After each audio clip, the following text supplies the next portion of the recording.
मैं जब से ये सेवाएं शुरू की, हुबली में एयरपोर्ट नहीं था, तभी मुझे बेंगलोर से आना जाना होता था। एयरपोर्ट में 2-2 घंटा बैठना होता है, पहले आके बैठना होता है। मैं चुपचाप बैठती थी, अपना मुरली लेती थी, लिखती थी, अपने काम करती थी। कोई पूछे तो थोड़ा सा ज्ञान सुनाए, नहीं तो किसी से ये फालतू बातें तो करते नहीं।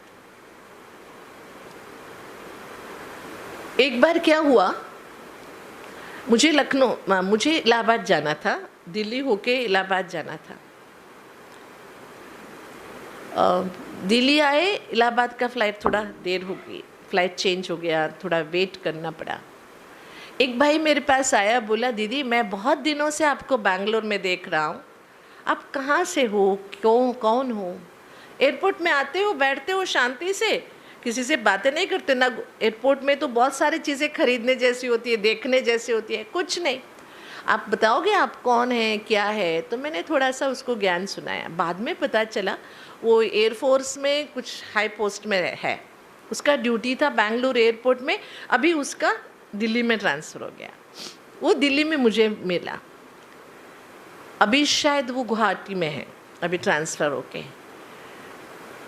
मेरी स्थिति को ही देख के वो संपर्क में आया, ज्ञान सुना थोड़ा सा, उसके बाद वो सेंटर गया, अभी वो पक्का बाबा का बच्चा बन गया। उसका वैसे वो बुद्धिस्ट है, बुद्धिस्ट होने के कारण वो लोग भगवान में बिलीव नहीं करते, बुद्धिस्ट जो होते हैं भगवान में बिलीव नहीं करते। लेकिन वो प्रभावित कैसे हुआ, बहुत बार उसने मुझे देखा एयरपोर्ट में।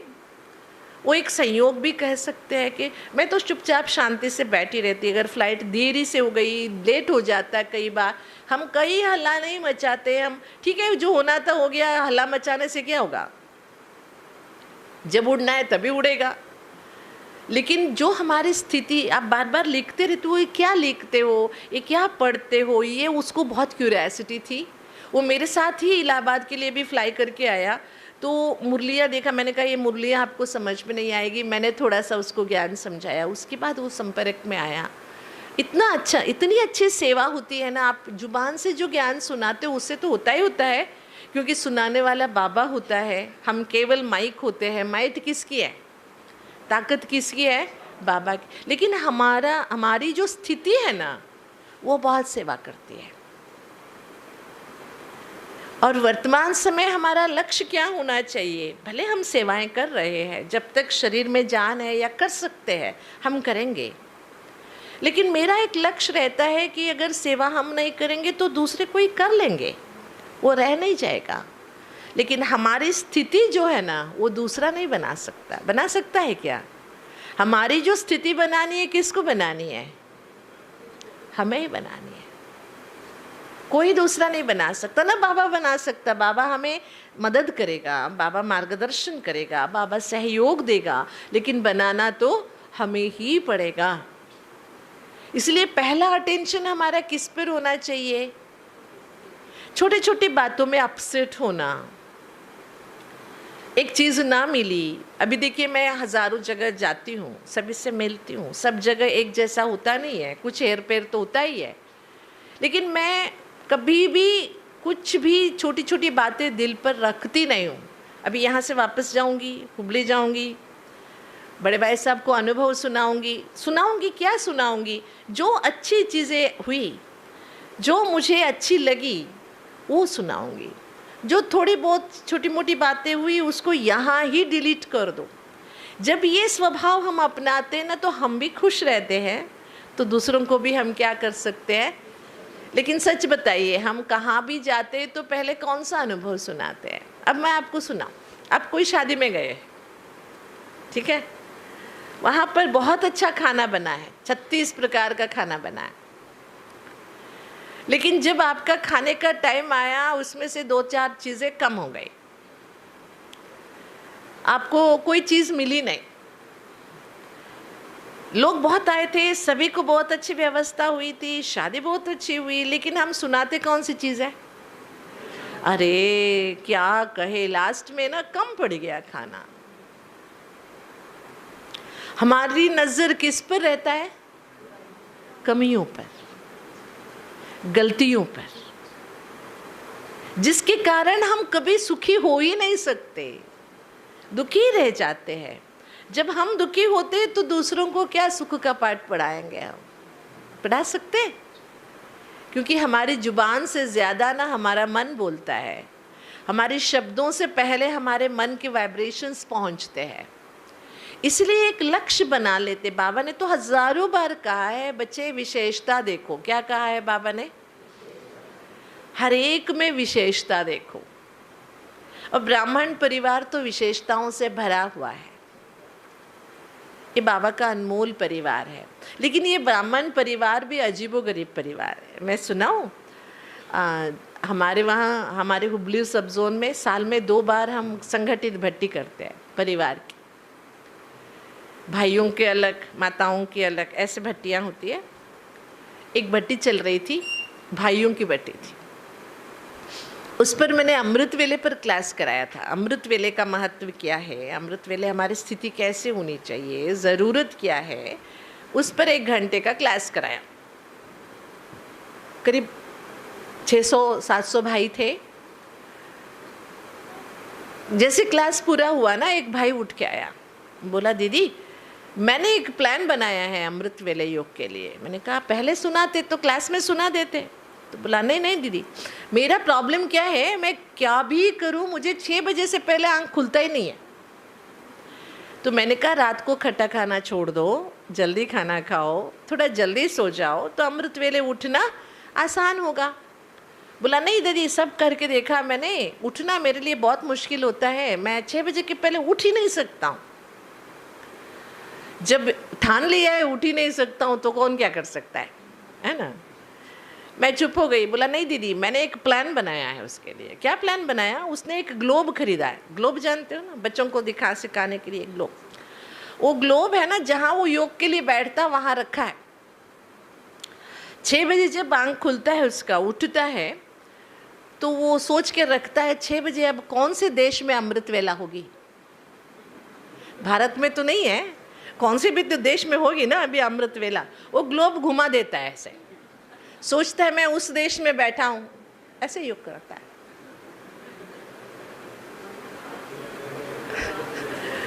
ऐसे ज्ञानी बच्चे तो संगम युग में ही मिल सकते हैं, है कि नहीं है बताइए। इसलिए ऐसे बच्चों को देख के ही बाबा ने कहा मेरे बच्चे ना मेरे से सवेरे सवेरे अमृत वेले काले कोट वाले वकील बन के आके मेरे से बहस करते हैं। ऐसे कहा है ना बाबा ने। मुझे वंडर लगा, ये ग्लोब लाने ऐसा प्लान सोचने से अच्छा था तू रात को थोड़ा जल्दी सो जाता, थोड़ा खाना कम खाता, सवेरे सवेरे ऑटोमेटिकली आँख खुलती, भूख के कारण तो खुल जाती ना, थोड़े जल्दी खाना खा के सो जाता, भूख लग जाती तो आँख खुल जाती। ऐसा कुछ प्लान बनाओ ना कि ऐसे। मैंने सोचा वैसे इतना बड़ा पढ़ा लिखा आदमी भी नहीं था, लेकिन प्लान देखो कैसा बनाया था। ऐसे बनाना चाहिए नहीं? हाँ? फिर मैंने कहा ये किसने कहा, कौन सी मुरली में बाबा ने कहा है ऐसे? तो कहता है दीदी कौन सी मुरली में बाबा ने कहा है कि भारत के अमृत वेले उठ के योग करो। कहता है बाबा ने कहा अमृत वेले योग करो, ऐसे थोड़ी कहा कि भारत के अमृत वेले उठ के योग। कौन से भी देश के अमृत वेले उठो योग। मतलब रात को भी कहीं अमृत वेला तो होता ही होगा ना, रात के 12 बजे 10 बजे भी कहीं अमृत वेला, मतलब 10 बजे उठो, ऐसे कहा है क्या बाबा ने? मतलब अपने को अलबेला बनाने के लिए, अपने को आलसी बनाने के लिए, अपनी कमियां छिपाने के लिए ब्राह्मण कैसे कैसे बहाना बना देते। इसीलिए बाबा ने कहा है दुनिया में सबसे ज़्यादा अगर बहानाबाजी देखना है तो किस में देखो, क्योंकि ज़्यादा ज्ञानी है ना। इसलिए बाबा कहते ज्ञान के साथ साथ क्या होना ज़रूरी है, योग का होना। बिना योग के केवल ज्ञानी बन जाते हैं तो ऐसे बहुत सारी चित्र विचित्र बातें सुनने को मिलती है। इसलिए संगम युग में हाँ थोड़ा सा हल्के से खुश होना ये ज़रूरी है, रमणीकता ज़रूरी है। लेकिन रमणीकता ही हो जाए और हम पुरुषार्थ के बारे में कभी सीरियस ही ना बने तो हमारे हिस्से का पुरुषार्थ कौन करेगा? करेगा कोई? करेगा? आपके हिस्से का काम कोई दूसरा कर लेगा। ऐसे नहीं सोचना कि आपको कोई सेवा का चांस मिला है, आप सोच के देरी से आओ, मेरे हिस्से का कोई दूसरा कर लेगा, ऐसे नहीं होता है। इसलिए वर्तमान समय हमारा लक्ष्य होना चाहिए कि हम सभी को वापस घर जाना है ना। उसके लिए पता नहीं, ऐसे नहीं सोचना मैं बूढ़ा होके बुजुर्ग होके शरीर छोड़ के जाऊंगा, या जब संगम युग का अंत होगा तब तक हम जिएंगे या नहीं पक्का पता नहीं है। लेकिन जब तक इस शरीर में है, शरीर से जाते वक्त हमें क्या लेके जाना है और जीना कैसे है। दुनिया में जाने के बारे में कोई सोचता नहीं है, केवल जीने के बारे में सोचते हैं लोग। लेकिन बाबा हमें जीना भी सिखाता है और जाना भी सिखाता है। जीने के साथ साथ जाने के लिए क्या चाहिए, क्या लेके जाना है हमें, कैसे हमारी स्थिति को हमें बनाए रखना है। ये संगम युग की विशेषता है कि हम अपने स्थिति के ऊपर अटेंशन दें।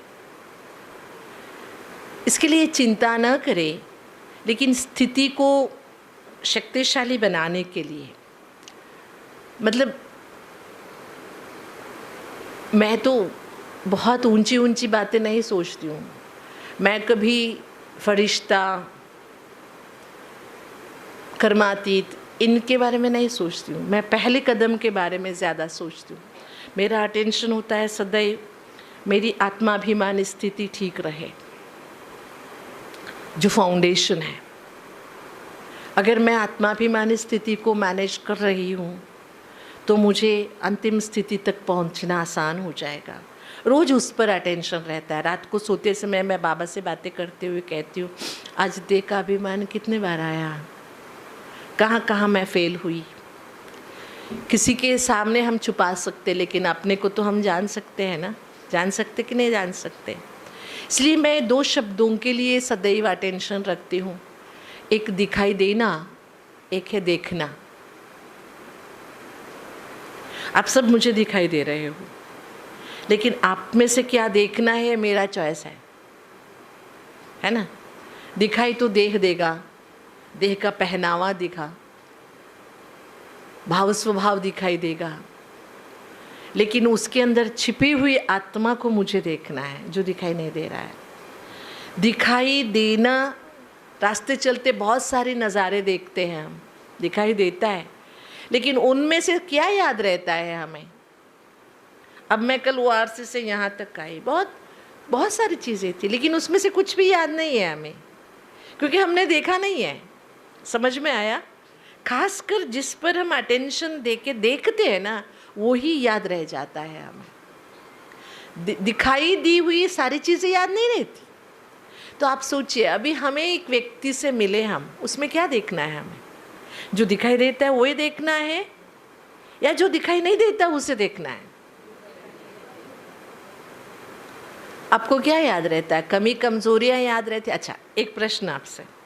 आपकी दीदियां आपकी पालना कर रही है ना?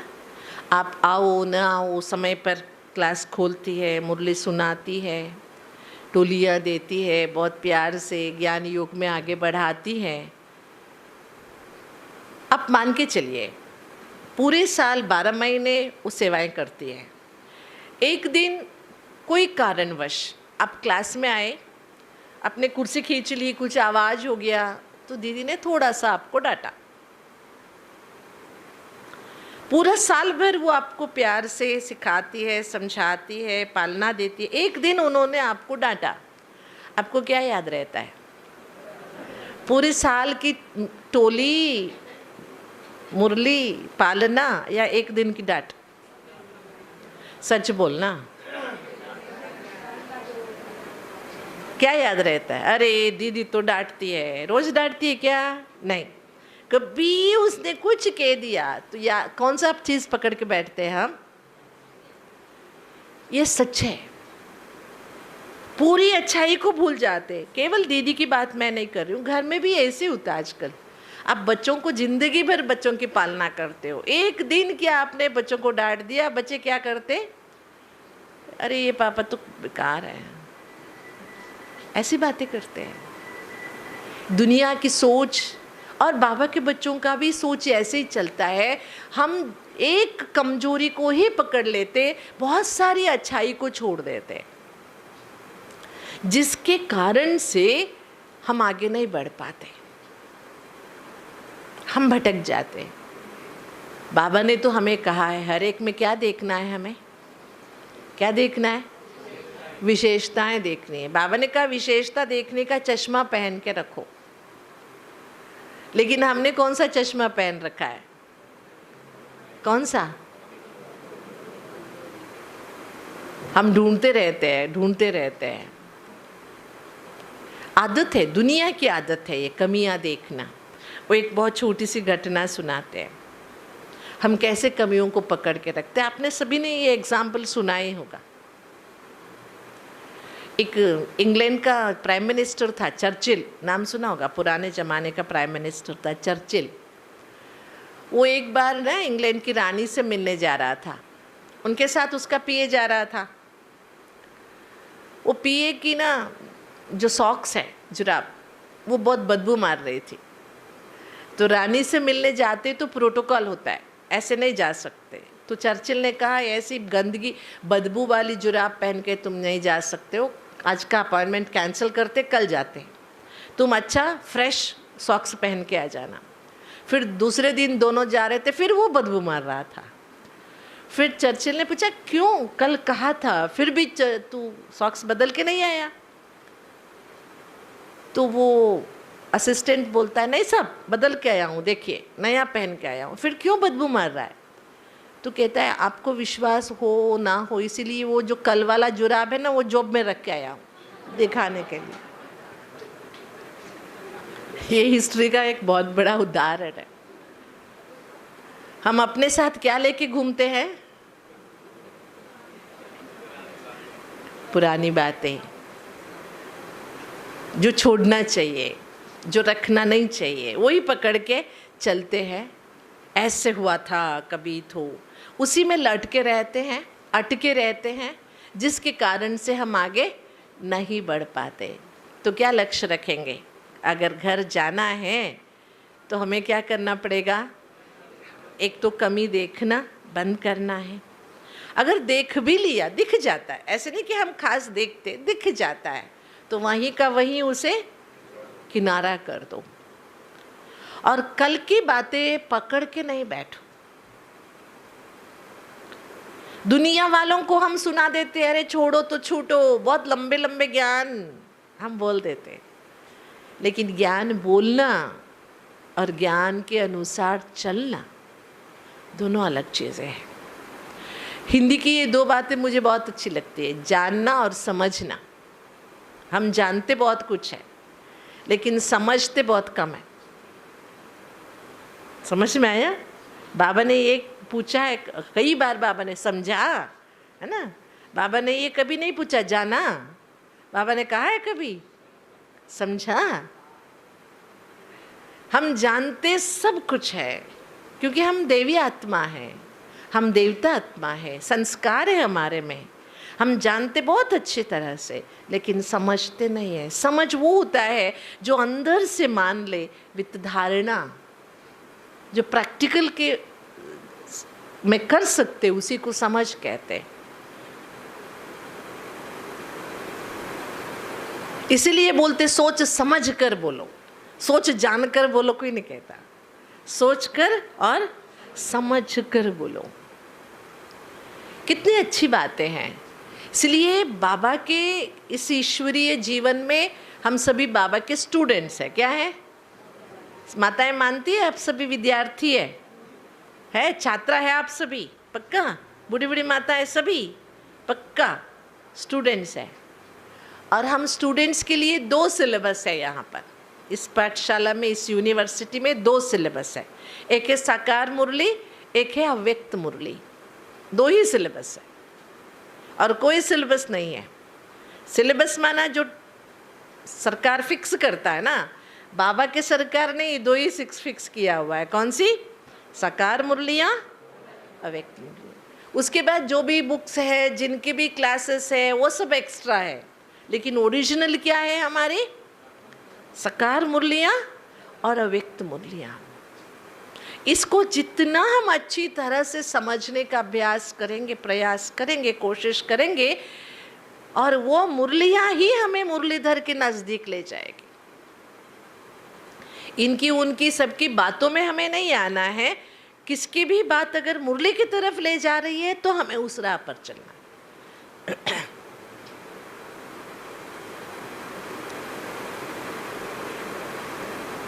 एक भाई था हमारे क्लास में, बहुत पहले, मैंने कहा ना मैं 15-16 में आ गई थी, आंध्र प्रदेश में सेवा करती थी। उन दिनों मुझे आंध्र प्रदेश की भाषा नहीं आती थी, तेलुगु भाषा। वहाँ मैं 18 साल की थी। मेरे क्लास में आने वाले सब 80 साल के थे, ज़्यादातर 75 और 80 साल के स्टूडेंट्स, बड़े बड़े बुजुर्ग, सेठ, बड़े बड़े अमीर लोग थे। मैं छोटी सी, मैं मुरली पढ़ती थी तो कहते दीदी धीरे, दीदी धीरे। ठीक है, धीरे धीरे धीरे मुरली सुनाती थी, झुटका जाता था, मुझे इतना धीरे सुनाना पड़ता था, फिर भी सुनाती थी। वो भाई सामने बैठता था, एक भाई लिखता था, एक शब्द भी नहीं छोड़ता, लिखता लिखता लिखता। मुझे बहुत अच्छा लगता था, पूरा लिख रहा। उन दिनों मुरलियाँ प्रिंटेड सब नहीं मिलती थी ना, मोबाइल तो था ही नहीं, प्रिंटेड भी नहीं मिलता था। एक साइक्लोस्टॉल मुरली आती थी, वो भी मधुबन में मुरली चलने के 1 महीने बाद। वो मुरलियों के लिए भाग भाग के सब आते थे, तो मैं पढ़ पढ़ के सुनाती थी। मैंने देखा ये मुरली सुनता ज़रूर है, इतना दिखता लिखता लिखता, लेकिन वो जो लिखा हुआ बुक है ना, नोटबुक, सेंटर में ही रख के चला जाता। पहले ज़माने में सेंटर छोटे छोटे बाड़े के घर होते थे ना, ऐसे चित्र लटकाए हुए रहते थे सेंटर में, उसके पीछे रख के चला जाता था। एक दिन मैंने सोचा शायद दुकान में जाना होगा, इसीलिए बुक रख के गया। दूसरे दिन मैंने सोचा कुछ काम होगा, नहीं, रोज लग के जाता। 1 महीना देखने के बाद मैंने उस भाई से पूछा, भैया मुझे इतना कष्ट देकर आप लिखते हो, आगे जाने नहीं। दीदी रुक जाओ, एक सेंटेंस क्या पढ़ी मैं, एक वाक्य, आगे नहीं, वो पूरा लिखेगा, बाद में मुझे आगे जाना है। अरे मैं तो हैरान हो जाती थी मुरली सुनाते समय। फिर भी लिख लिख के घर भी नहीं ले जाता, क्या करता, यहाँ ही रख के जाता। मैंने कहा भैया ऐसे क्यों करते हो, रख के क्यों जा रहे हो, लेके तो जाओ ना, गद्दी पे दुकान में बैठते हो तो थोड़ा पढ़ा करो, घर में ले जाते हो पढ़ा करो, रात को पढ़ा करो। नहीं नहीं दीदी, ये रख के इसलिए जाता हूँ, मैं यहाँ से लेके जाऊँगा तो सेंटर खाली हो जाएगा, इसलिए रख।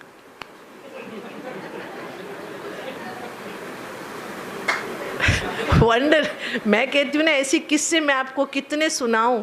कितने सुंदर सुंदर भाई भाई बहने मिले जो अजीबो गरीबो विचार रखने वाले। अरे मैं हैरान रह गई, किसके लिए लिख रहे हो फिर ये सारा। कहते बाबा कहता है ना लिखो, इसीलिए मैं लिखता हूँ। मैंने कहा बाबा कहता है लिखो और पढ़ो भी, ऐसे थोड़ी कहता है बाबा लिख के यहाँ रख के जाओ, कहता है क्या बाबा।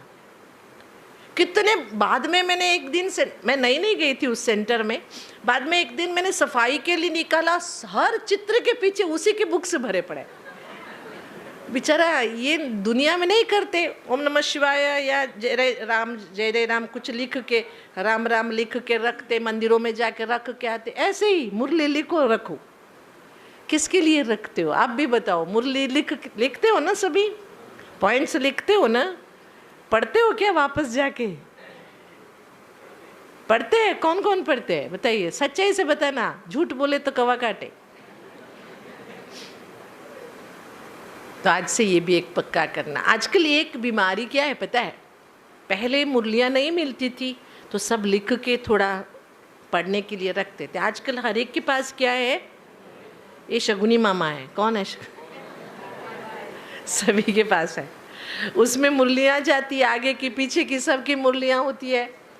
और कल की मुरली शायद अभी आ गई होगी आपके पास, बहुत जल्दी पहुंच जाती है। जो भी चीज़ अति हो जाती है ना, उसका महत्व कम हो जाता है। आपके हाथ में मुरली है लेकिन शायद आप दिन में एक बार भी नहीं पढ़ते। जब मुरली नहीं होती थी तो सेंटर से ले जाके पढ़ते थे, दीदी एक दिन के लिए दे दो, दीदी एक दिन के लिए दे दो। अभी कोई मुरली पूछता नहीं है क्योंकि उनके पास पढ़ा हुआ है, लेकिन वो पढ़ता भी नहीं है। आप थोड़ा सा पीछे जाके देखिए, जब आप छोटे थे, जब आप स्कूल जाते थे, हर चीज़ की वैल्यू थी। आपको जो बुक मिलता था स्कूल बुक, उसको आप फाड़ते थे, एक भाई पढ़ता था, दूसरा भाई भी उसी में पढ़ता था, तीसरा भी उसी में, है ना, वो बुक ट्रांसफ़र होता था। खरीदने की इतनी नहीं होती थी तो एक बुक में 10 लोग पढ़ते थे। लेकिन आज आपके बच्चों के पास साल में 10 बुक देना पड़ रहा है आपको, पढ़ लेते हो। क्योंकि चीज़ें जब ज़्यादा ज़रूरत से ज़्यादा हो जाती है ना, उसका महत्व, संगम युग में भी यही हुआ है। हर घर में मुरली पहुंच गई, अच्छी बात है, हर हाथ में मुरली पहुंच गई, लेकिन क्या हम इतनी मुरली की महत्व रखते हैं? दीदी हम पढ़ लेते हैं, दीदी हमारे पास मुरली है, सच में पढ़ते हैं? या जो क्लास में हम अटेंशन से सुनते थे वो इफेक्ट हमारे अंदर आ रहा है? सच में अभी तो अच्छा होना चाहिए। मुरली हाथ में है तो उसे 10 बार पढ़ो। दादी जानकी कहती थी, जब हम दादी जानकी से मिलने जाते थे बाहर मुरली रखी रहती थी। हंसा बहन कहती थी, मुरली याद है क्या आज की? नहीं तो पढ़ के जाओ, दादी मुरली पूछेगी।